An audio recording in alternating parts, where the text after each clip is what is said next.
Gade Saikrishna case ఇవాళ high court ముందుకు రానుంది.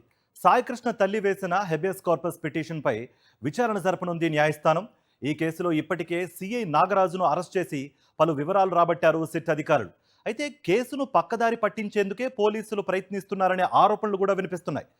సాయికృష్ణ లాకప్ డెత్ అంశంలో కేవలం పాత్రధారుల్ని కాకుండా తెర వెనుక ఉండి కథ నడిపిస్తున్న సూత్రధారులపైన విచారణ జరగాలనే డిమాండ్స్ కూడా వినిపిస్తున్నాయి. ఈ కేసులో సిబిఐ విచారణ జరిపించాలని సాయికృష్ణ కుటుంబ సభ్యులు డిమాండ్ చేస్తున్నారు.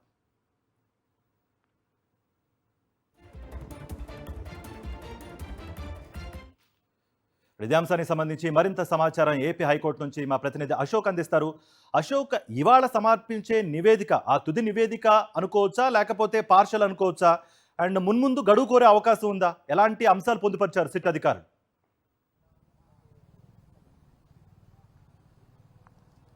చాలా ఆసక్తికరంగా మారింది.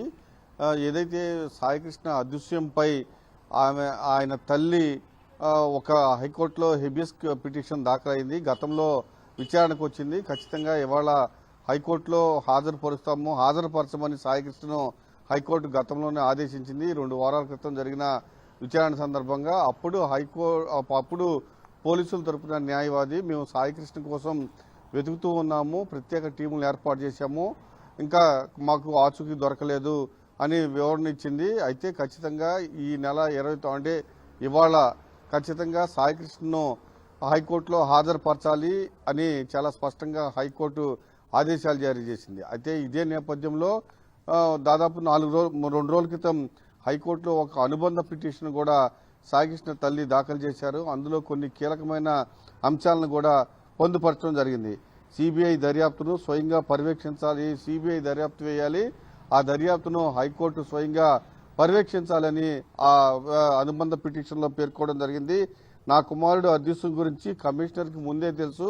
నేను మే 28వ తేదీన ఆయనకి ఒక ఫిర్యాదు ఇచ్చాను. ఆ ఫిర్యాదు పై స్పందించలేదు. ఆయనకి ఖచ్చితంగా ముందే తెలుసు, కానీ ఆయన మౌనంగా ఉన్నారని కూడా ఆ ఫిర్యాదులో పేర్కోవడం జరిగింది.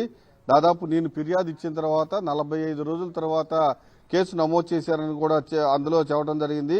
సాయికృష్ణ అదృశ్యం ఉన్నతాధికారుల పాత్ర ఉందని కూడా అనుమానం వ్యక్తం చేస్తూ అందులో కమిషనర్ పాత్ర గురించి వివరిస్తూ అందులో చాలా స్పష్టంగా పేర్కోవడం జరిగింది. ఈ కేసులో పోలీస్ కమిషనర్ పరిధిలో ఉన్నతాధికారుల ప్రమేయం ఉందని కూడా ఆ అనుబంధ పిటిషన్లో సాయికృష్ణ తల్లి పేర్కోవడం జరిగింది. నాగరాజు అరెస్టు కేవలం కంటితుర్పు చర్య మాత్రమే. ఈ కేసులో కొంత పెద్ద వాళ్ళు ఉన్నారు. ఖచ్చితంగా పూర్తి స్థాయిలో దర్యాప్తు జరగాలంటే సిబిఐకి ఎంక్వైరీకి ఇవ్వాలి. దాన్ని ఆ విచారణను హైకోర్టు మానిటరింగ్ చేయాలని కూడా చాలా స్పష్టంగా పేర్కోవడం జరిగింది. తాము ఏదో దర్యాప్తు చేస్తున్నట్టు సిట్టు ప్రభుత్వం ఏర్పాటు చేసిందో ఆ సిట్టు ఏదో దర్యాప్తు చేస్తున్నట్టు యాక్షన్ చేస్తుందే గానీ పూర్తి స్థాయిలో ప్రయత్నించట్లేదు అని కూడా పేర్కోవడం జరిగింది. దీనికి సంబంధించిన ఆధారాలను కూడా కనిపించకుండా చేశారు. కాబట్టి సిబిఐ ఎంక్వైరీ చేయాలి, ఆ ఎంక్వైరీని హైకోర్టు మానిటరింగ్ చేయాలని కూడా ఆ అనుబంధ పిటిషన్లో పేర్కొంది. ఈ 2 పిటిషన్లు ఇవాళ హైకోర్టులో విచారణకు రానుంది. దాదాపు 11 గంటల సమయంలో విచారణకు వచ్చే అవకాశం చాలా స్పష్టంగా కనిపిస్తుంది. Karthik, thank you Ashok. మరిన్ని అప్డేట్స్ కోసం ఛానల్ ను సబ్స్క్రైబ్ చేయండి. నోటిఫికేషన్స్ కోసం బెల్ ఐకాన్ పై క్లిక్ చేయండి.